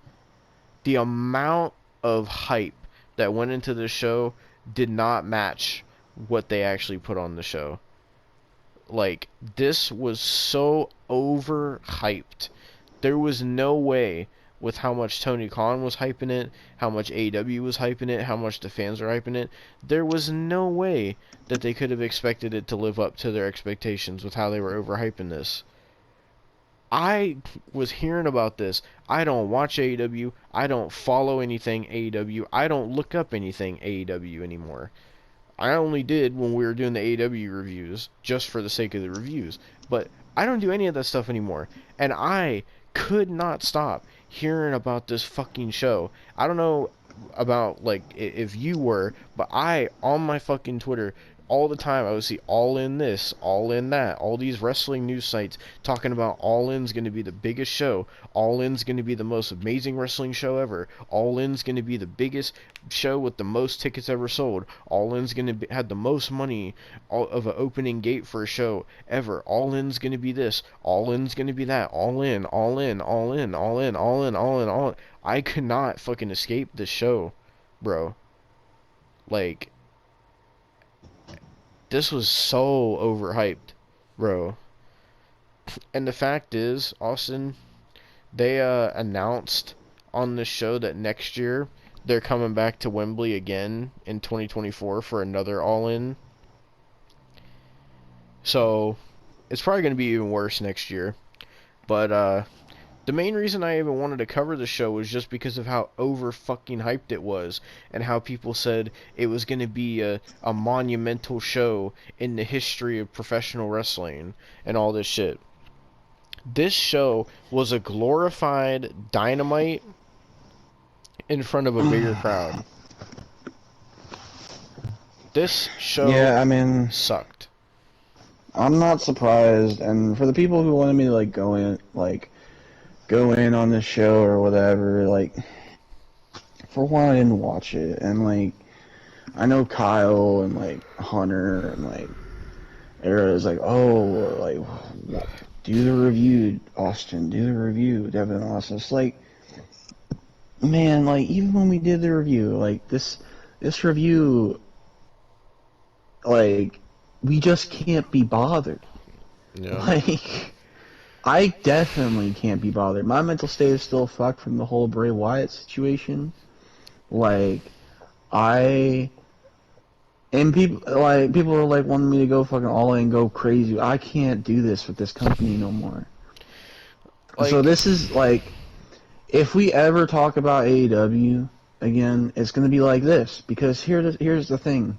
I'm just gonna straight up say this. I'm never going to put any more energy into this company, because it's always a disappointment.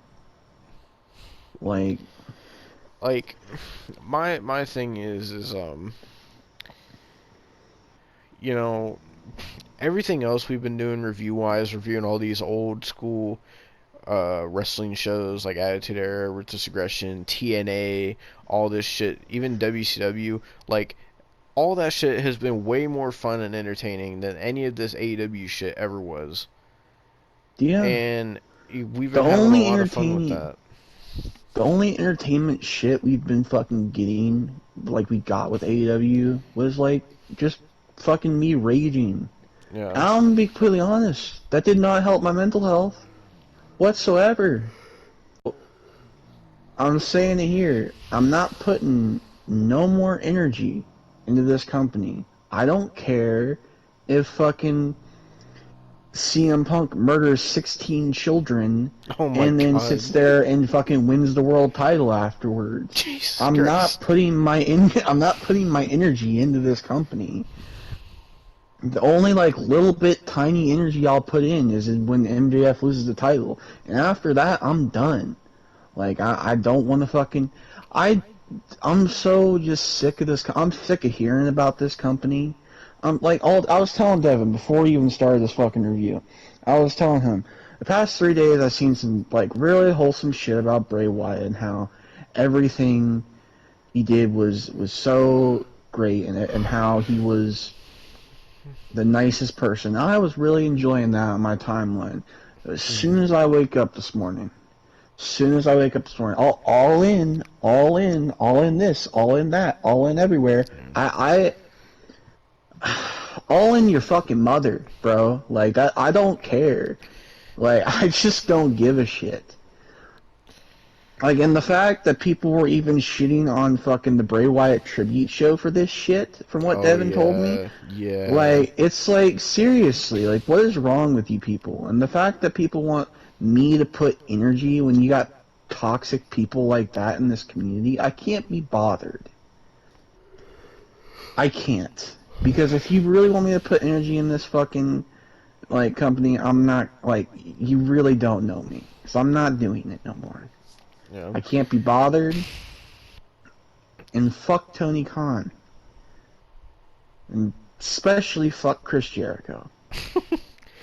Fucking so like when we even came up with like doing this review, I never had an intention of doing this review of like as a thing of like, ooh, I want to do it Yeah. because I know Austin's gonna be mad or that we're Yeah. gonna get Austin rage. Like I legit said like I've been seeing this fucking shit Oh, on I my know. timeline all day, and I just want to See, call it like it is. It's so fucking and bad. I understand that. I understand that.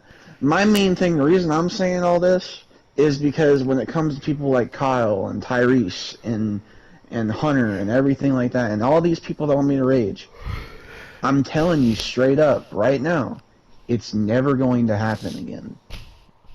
Double or Nothing 3 was your last time that I was going to rage like that. It was the last time No. because I can't do it no more. Mentally, it's like, and I'm like being 100% serious. Don't do what I did. Don't fucking put yourself through that torture. Like, I'm proud of myself for doing it, because at least I got through it. But here's the thing: don't put yourself through that fucking torture. If you really fucking don't like something, don't fucking watch it.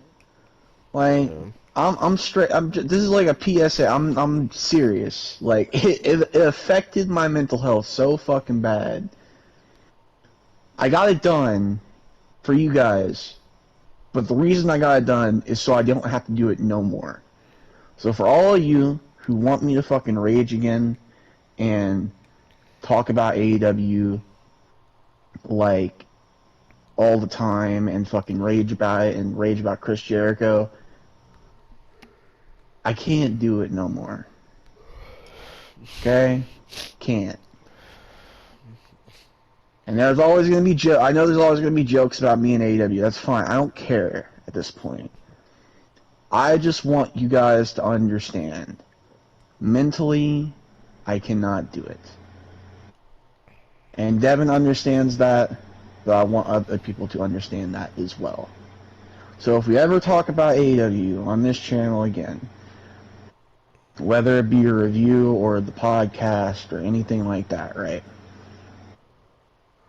It's just going to be like this. Yeah. It's not going to be anything rage-inducing because I can't do it. When I said Double or Nothing was my last go-around, I meant it. And no, I'm not going to open my mouth again because I can't mentally do that. But No. on that note, if you want to do the outro. Oh my god. How great. So I was looking at one of the tweets of like MJF winning or whatever, and so you know how I said people were like pissed that Adam Cole didn't win. Like someone put in the comments, they they said they said what AEW fans were expecting to happen at the end of the show. And they put this picture from like I don't know what Monday Night Raw this is from, but it's from like the early 2000s. And they put this picture of Chris Benoit and it said Benoit is back tonight. Oh, Oh, but yeah, fucking yep. That was your review, I guess, of fucking All In. no. Terrible And shit. You know, now we'll, technically this is All In too because they did an All In back in 2018, but I guess they're not numbering these. They don't number any of their pay-per-views actually, they so yeah they don't number anything. I will say like you were saying, we've been having fun with the old school reviews. I like that format better, honestly. Just doing old school shit and then like sprinkling some new school stuff like in the middle of it, like a yeah. new WWE review in the middle of it, or like on the off chance a new Impact review like the Slammiversary review we did. Like I think I like that schedule more than doing 15 fucking AEW reviews a week. And I hope And we shit. never make some kind of bet to do Impact again because I had to drink so much alcohol to get through that show. Yeah, I was yeah, plastered in that review, bro. yeah. But nonetheless, though, like, just take what I'm saying seriously. We're gonna have fun and do our old school reviews with a little bit of Yeah. new school in between. I Yeah. can't be bothered with AEW no more. Like Neither can Devon at this point. it's even been fun doing like obscure fucking reviews like of shit like Saturday Morning Slam and stuff like that too. Just like Yeah, like stuff where it's like, oh, like remember this random fucking thing that WWE did? Let's see what this was about or whatever. yeah, like God, I that can't Cody believe Rhodes I'm saying dancing this. clip you used was so cursed though. Yeah, the Bro, one you with Nicki know, Minaj. fucking, I was listening to that when we're on the drive back from vacation, and I didn't have my headset on, so I fucking played that, and the fucking Cody Rhodes fucking intro blasted out of my phone. It was in the car Oh man, it's bad because I put the Nicki Minaj one in too. there. Yeah. Yeah, and it was like fucking ear rape too. And my fucking grandfather looked at me because he was sitting right next to me too. Fucking, oh, bro, that was bad. But like stuff like that, I like reviewing because it's just like, oh, remember when WWE did this curse thing? The fun thing has been it's because we leave it as kind of a mystery because we'll remember some like curse thing that happened on a show, just one segment, and rewatching the curse segment is bad enough, but the fun surprise is like seeing what the rest of the show was surrounding that cursed segment. I think honestly, probably like the absolute like most abhorrent fucking one had to be when we watched this. I think it was the Sexy Kurt episode of SmackDown, and then fucking same SmackDown had like Heidenreich singing poetry with this kid. Bro. Or the one where fucking Heidenreich raped Michael Cole and like randomly they had Taker face fucking Viscera and Gangrel for no reason. Bro, even stuff that had like legendary segments like this we reviewed it's not out yet, but we reviewed the Raw with fucking Stone Cold becoming the CEO, right? And we're like, "Oh, this is going to be cool to look back on the segment." And then fucking they had the most dumbest matches, and then someone in the crowd had a sign. This is the most wildest sign I've ever seen, where it said Pete Gas shot Tupac, and I just couldn't believe that was a sign that was allowed into the building, let alone how that's not even like blurred on Peacock or anything. I don't know what Like, Pete Gas ever did so wrong to that person either. I don't know, man. But like But, it's fun watching this like old school stuff and having fun with that. man, Like there was a point where I SmackDown wasn't getting. It was fun, but there was a point where SmackDown was getting too much because we watched one SmackDown because you wanted to watch something curse Kurt Angle, and then it turned to we started watching like that SmackDown like to fucking 4. We started watching week after week because when we would watch one show, they would announce, "Oh, next week this curse thing is happening." We're like, "Well, now we gotta fucking watch that. We can't not watch that." And I was just like, "Oh my god, bro, fucking SmackDown, what the fuck was happening, bro?" Like, but yeah, that stuff has been pretty fun. A lot more fun than reviewing AEW. Like, yeah, like I'm not even gonna lie, like fucking AEW when I was doing the reviews, yeah, it was like I did it for the content, but like it was depressing. Like I would go to work, do my work shift, and then fucking the same day have to watch AEW. And I didn't want to. I really didn't want to. But I did it for you guys. And I did it for like 6 months for you guys. And that's why I'm not doing it no more. Because like half a year of my life was enough. yeah, Now I'm being dead serious when I say that. yeah. Fucking, I mean, this is probably gonna be the last AEW review for a good while. For a few reasons. One, because they don't really have anything else going on this year that's really that important. But also because I don't really care about it, to be honest. Honestly, I'll Yeah. say probably the only other time we'll talk about AEW this year, most likely, is if at some point before the end of the year, if MJF does actually drop the title. I know we'll be talking about that. So, but that's probably honestly the only other time we'll talk about it, most likely. So, Yeah. I just want you guys to understand where I'm coming from, man. you know, Like yeah, this was fucking bad, and I'm ready to end this because I gotta fucking piss so goddamn bad. But this was your review of All In 20 AW All In 2023. This was way overhyped, and the show was trash, pretty much. And yeah, so that was All In. Most likely the next review we'll be doing after this one is most likely WWE Payback, which is next week on September 2nd. unless we do something fucking cursed in the middle. Yeah.